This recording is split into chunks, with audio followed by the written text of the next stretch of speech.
अस्सलाम वालेकुम स्टूडेंट्स।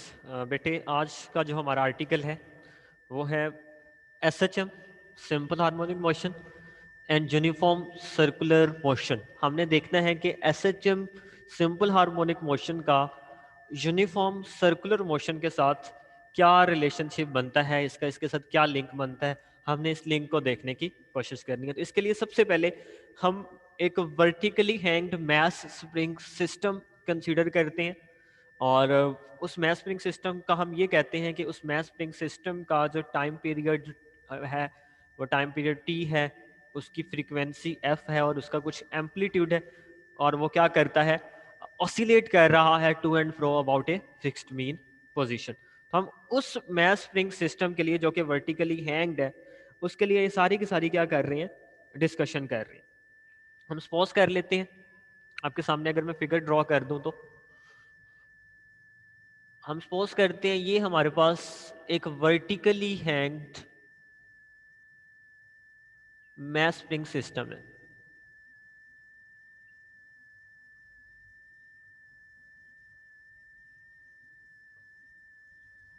यहां पे मैं क्या करता हूं, इसके साथ एक मैस अटैच कर देता हूं।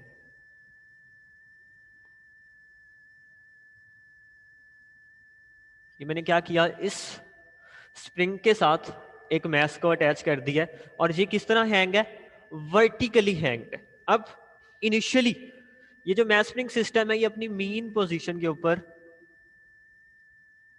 मौजूद है। कहां पे मौजूद है, अगर मैं इसमें ऑसिलेशन सेट करता हूं तो ऑसिलेशन सेट करता हूं तो ऑसिलेशन की वजह से ये क्या करता है, मूव करता है अपनी मीन पोजीशन के अप एंड डाउन। अब उस मोशन को ट्रैक करने के लिए, उसकी मोशन को ट्रैक करने के लिए मैं क्या करता हूं, इस मैस के साथ एक पॉइंटर लगा देता हूं। उस पॉइंटर को कहता हूं ये पॉइंटर है P1। मैंने क्या अटैच कर दिया, इसके साथ एक पॉइंटर अटैच कर दिया, जस्ट इस तरह ये मार्कर अटैच कर दिया पॉइंट P1। जब ये मूव करेगा तो नीचे पेज के ऊपर मुझे एक लाइन मिलेगी स्ट्रेट, इसका एक डायमीटर मिलेगा जिसके ऊपर ये क्या कर रहा होगा, मूव कर रहा होगा। तो मैं क्या कहता हूं, इनिशियली अगर इसकी जो मीन पोजीशन है वो मीन पोजीशन है ए। क्या मीन पोजीशन इसकी हमने इनिशियली कही है, इनिशियल मीन पोजीशन क्या है, ए है। तो ये मूव करता है और इसकी एक न्यू पोजीशन में बता देता हूं, ये पोजीशन है बी और एक पोजीशन है ये सी। अब ये दोनों इसकी कौन सी पोजीशन है, एक्सट्रीम। ये बी भी इसकी कौन सी पोजीशन है,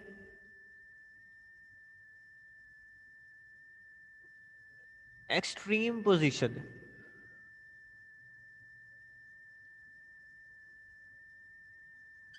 और ये सी इसकी सेकंड एक्सट्रीम।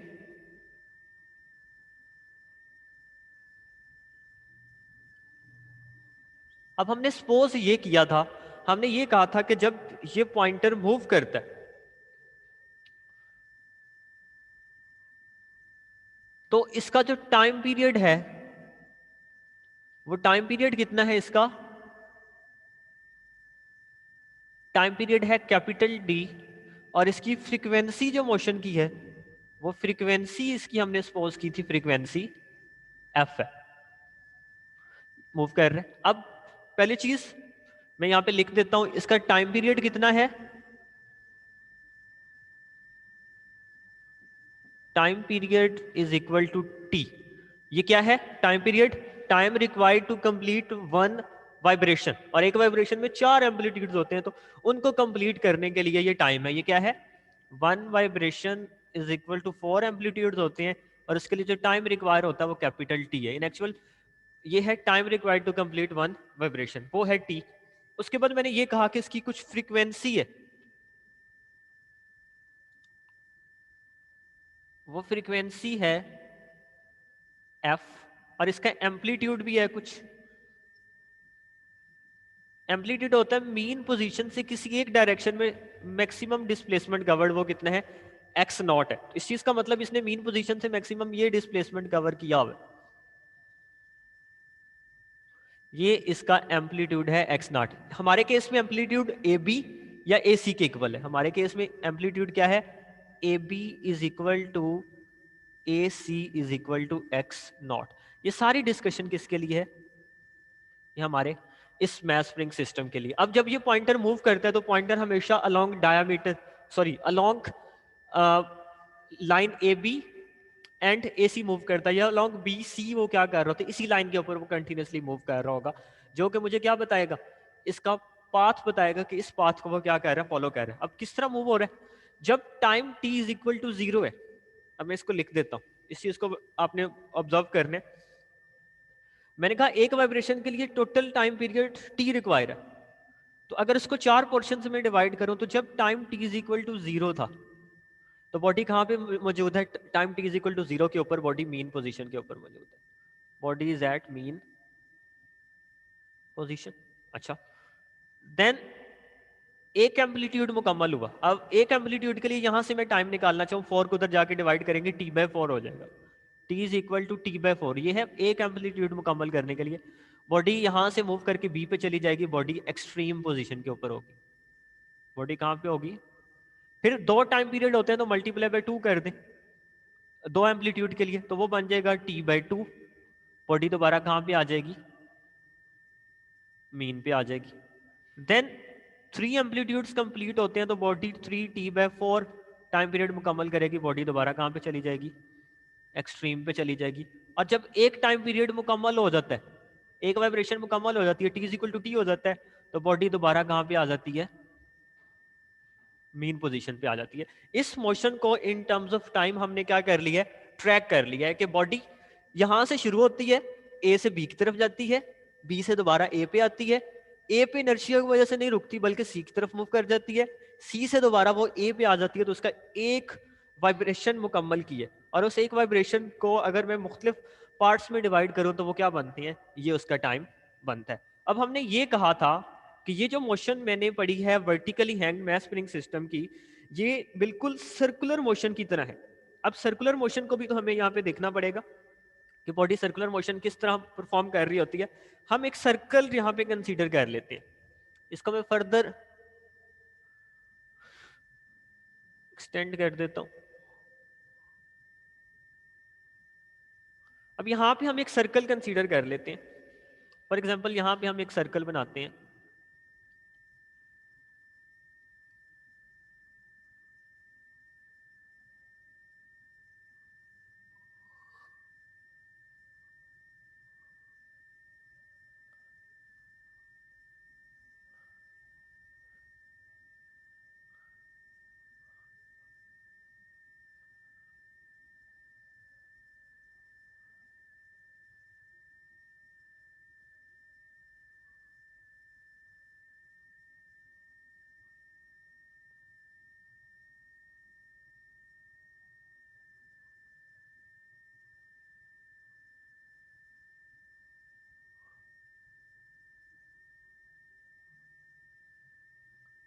हमने ये सपोज किया है एक सर्कल,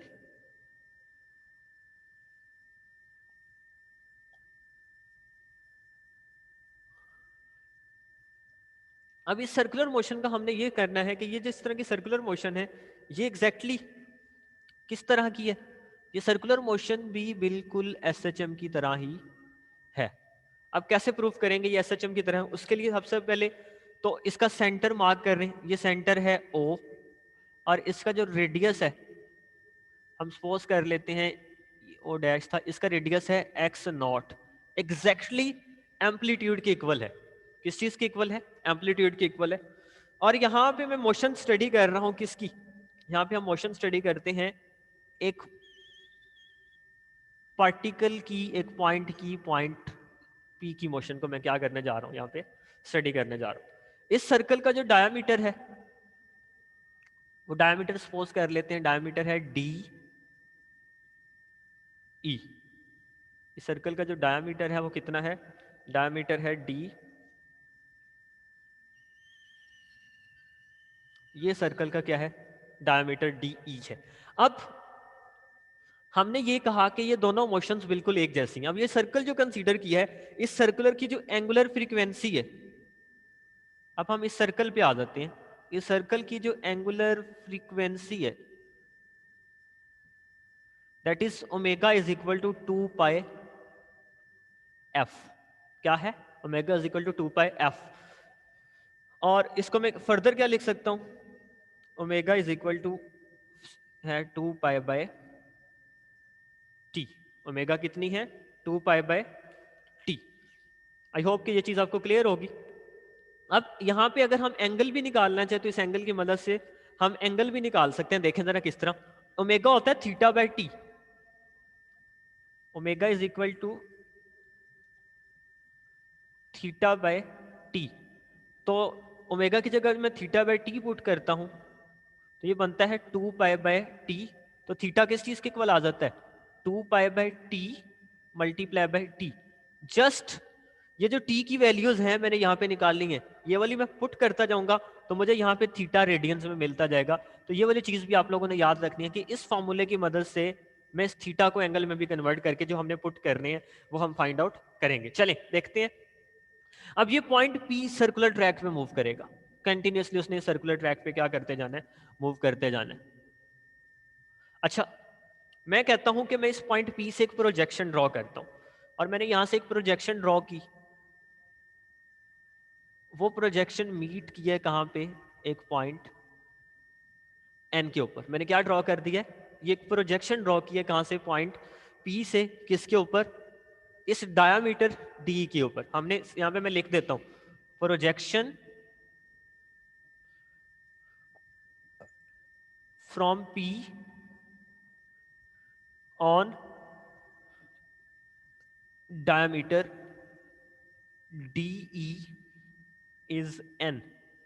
हमने इस पॉइंट n की मोशन को क्या करना है, ट्रैप करना है। हमने क्या करना है, इस पॉइंट n की मोशन को ट्रैप करना है। ये वाला जो डिस्टेंस है बॉडी ने कवर किया, इसको हम बोलते हैं x। ये इंस्टेंटेनियस डिस्प्लेसमेंट होता है। ये क्या होता है, इंस्टेंटेनियस डिस्प्लेसमेंट। इसको मैं आपको इधर शो करवा देता हूँ यहाँ पे भी। अगर मैं इसको इस पॉइंट के साथ मीट करूँ तो ये यहाँ तक डिस्टेंस है, ये डिस्टेंस है x।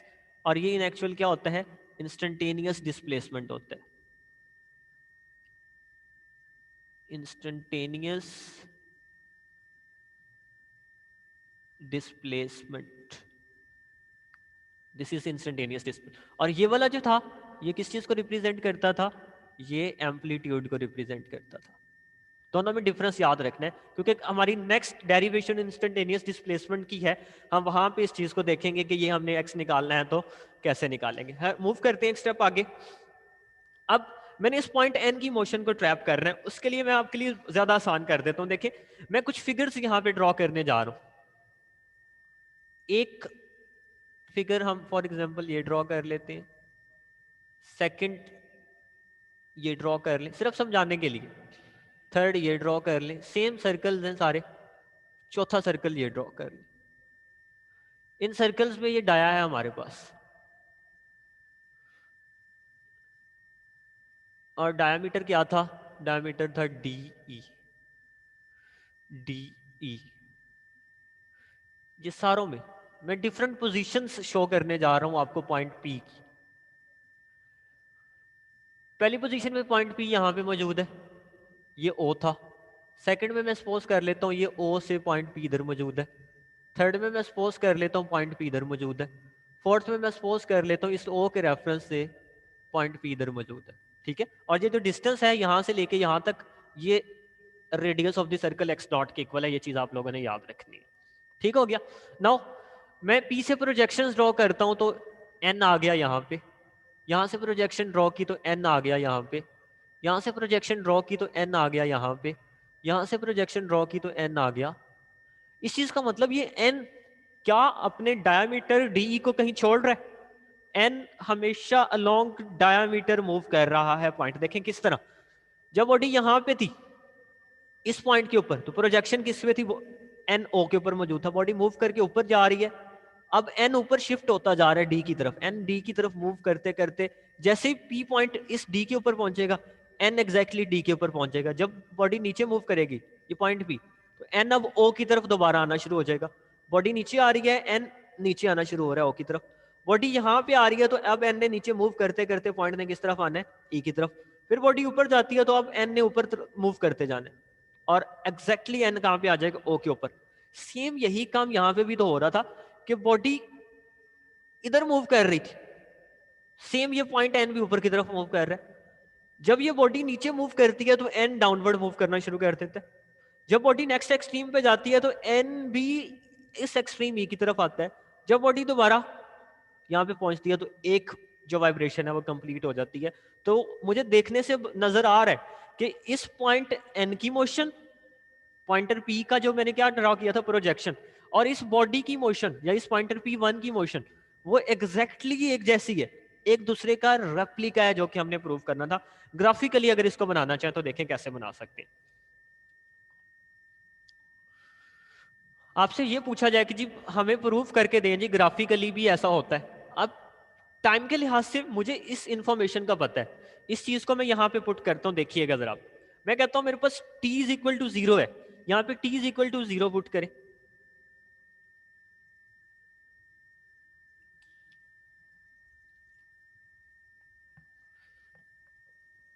जी यहाँ पे t is equal to 0 put करेंगे तो एंगल आपके पास आ जाएगा थीटा इज इक्वल टू 0। देखें t 0 हो गया तो ये सारी 0 हो गई।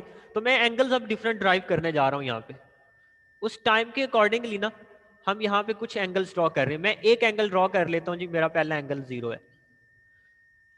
t इज इक्वल टू 0 के ऊपर मैं यहाँ पे लिख भी देता हूँ theta is equal to radians में लिखता हूँ 0 रेडियन आता है या 0 डिग्रीज आता है। सेकंड टाइम है t is equal to t/4, t is equal to t/4। अब मैं इधर टाइम नहीं लिखूंगा क्योंकि टाइम पैरेलल उधर लिखा हुआ है, मैं यहाँ पे एंगल ही लिखूंगा।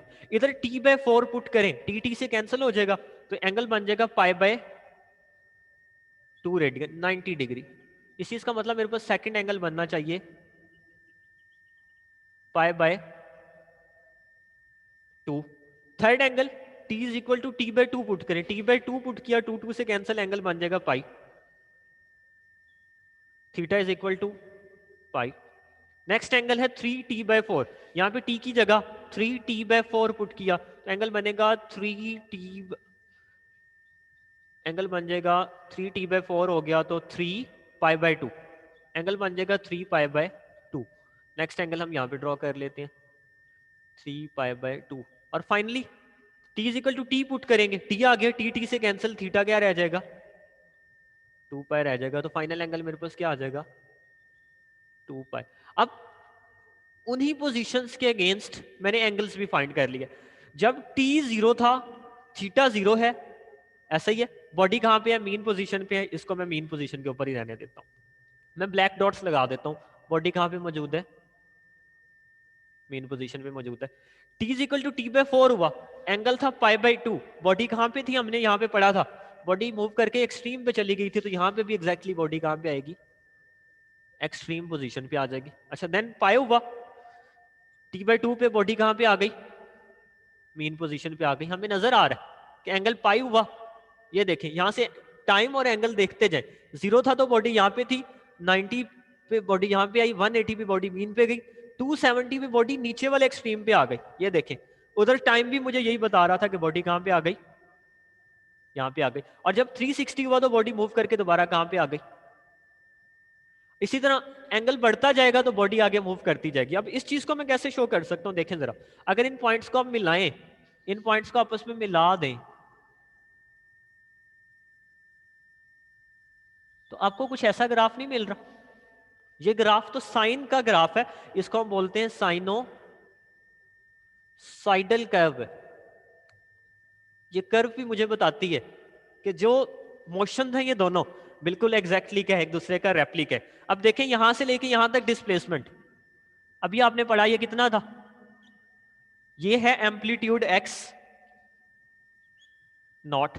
और अगर इतना डिस्प्लेसमेंट देखते हैं, फॉर एग्जांपल मैं यहां तक शो कर देता हूं, यहां तक ये वाला ये है आपके पास इंस्टेंटेनियस डिस्प्लेसमेंट एक्स। तो इन दोनों चीजों से हमने क्या कंक्लूजन निकाली, हमने ये कंक्लूजन निकाली कि सर्कुलर मोशन, बल्कि यूनिफॉर्म सर्कुलर मोशन ज्यादा बेटर हो जाएगा। Uniform circular motion is replica. Replica का मतलब रिप्लेसमेंट है, कॉपी है, replica of S H M. Uniform circular motion को अगर मैं सिर्फ कंसीडर कर लेता हूं बजाय इसके कि मैं इस मोशन को देखूं, इसी सर्कुलर मोशन को मैं ट्रैक करता जाऊं, तो ये एग्जैक्टली रेप्लिका है किस चीज का, एसएचएम का। तो इससे ऑनवर्ड हम जितनी भी डेरिवेशंस करेंगे, चाहे वो डिस्प्लेसमेंट की है, चाहे वो इंस्टेंटेनियस वेलोसिटी की है, चाहे एक्सेलरेशन की है, चाहे टाइम पीरियड के लिहाज से है, हम सिर्फ इसी फिगर को कंसीडर करेंगे। क्योंकि हम चैप्टर नंबर 5 में एग्जैक्टली सर्कुलर मोशन को पढ़ के आ चुके हैं, हम सर्कुलर मोशन को ही कंसीडर करते हुए बाकी सारी की सारी जो अपनी डेरिवेशन होंगी वो उसको परफॉर्म करेंगे। आप लोगों का कोई क्वेश्चन है तो पूछ सकते हैं।